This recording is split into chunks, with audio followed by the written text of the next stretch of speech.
In this video, we'll discuss some of the basic fraction properties. So we're starting out with some very basic properties here. First of all, fractions with a denominator of 1.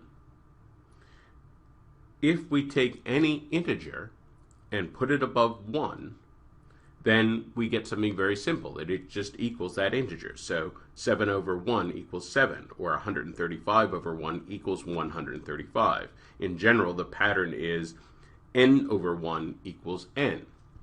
Now, it's very important to appreciate that, first of all, we can use this to write an integer as a fraction. So if we had 4, we could write 4 as a fraction. We could write it as 4 over 1. We could write any integer n as the fraction n over 1. Well, why is this important? This is not tested directly. The test is not going to ask you, what does 135 over 1 equal? That's not going to be a question. But this is an important step in problem solving. For example, later on, when we talk about adding fractions, we talk about how to add a fraction to a number, to a whole number. Well, it turns out that it's very useful in that scenario to rewrite the whole number as a fraction. And this is how we'll write any integer as a fraction, just by putting it over 1. So 4 we can write as a fraction, writing it as 4 over 1. That's an important problem-solving step that we'll need later. Second property, fractions involving 0. This is a tricky issue. People sometimes get confused here. So let's be clear. First of all, we cannot divide by 0 ever. It breaks the mathematical law to divide by 0. So in other words, to have a fraction with 0 in the denominator, that actually breaks the mathematical law. That creates something that goes outside the realm where we're able to assign mathematical meaning. So it is, in the most profound sense, something mathematically meaningless.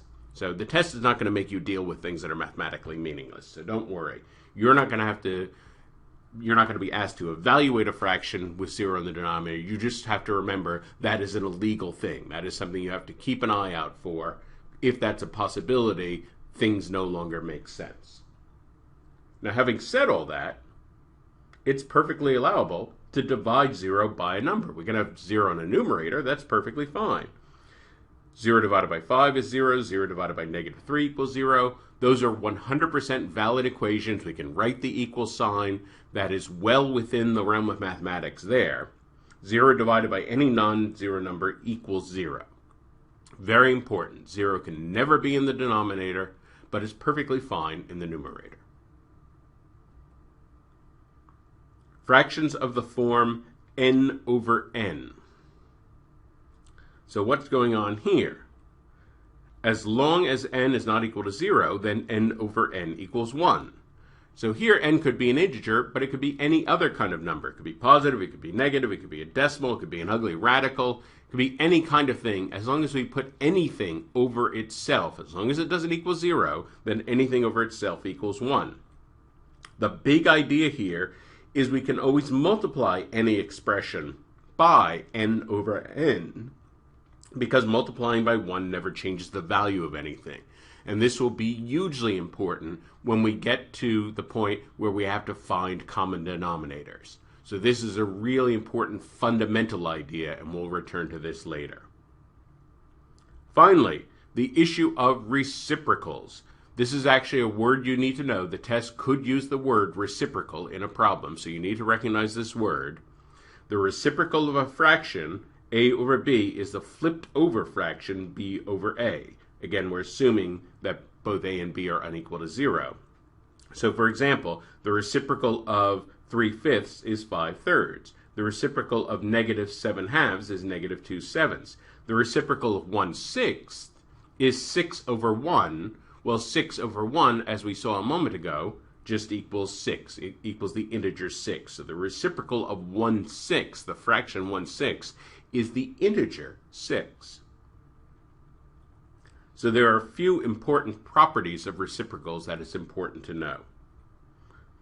First of all, the product of any fraction with its reciprocal equals 1. So they cancel out. So 4 17ths times 17 over 4 equals 1. That's a really important idea, and we're going to use this to solve a problem in a few minutes. Second, the reciprocal of any positive integer is simply 1 divided by that integer. So the reciprocal of 6 is 1/6. The reciprocal of 117 is 1 over 117. In general, the pattern is the reciprocal of n is 1 over n.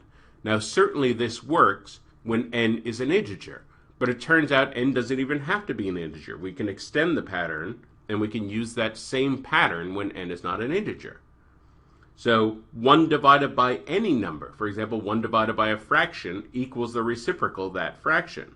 So if I take 1 divided by 3/7, that's going to equal the reciprocal of 3/7, which is 7/3. So that's a really deep idea there.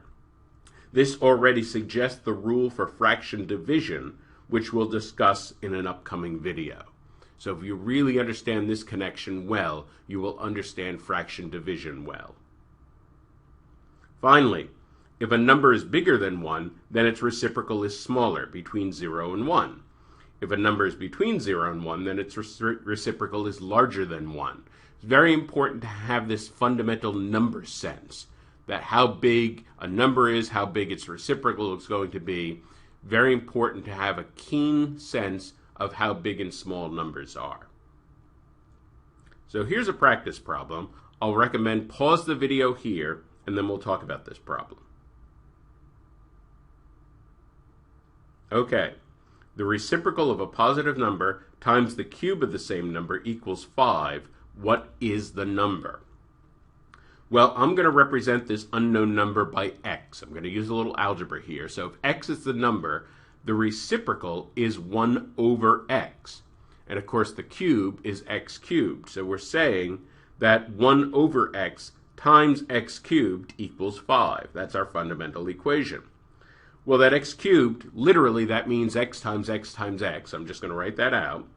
Now I'm going to take advantage of the first property of reciprocals, namely, a number times its reciprocal cancels out. A number times its reciprocal is 1. So 1 over x times x, together that's just going to equal 1. So they cancel, and I'm just left with x times x. So in other words, 5 equals x squared.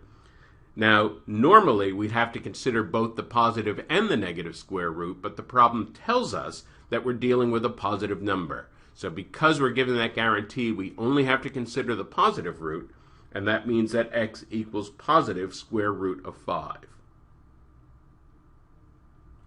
In summary, any fraction of the form n over 1 equals n.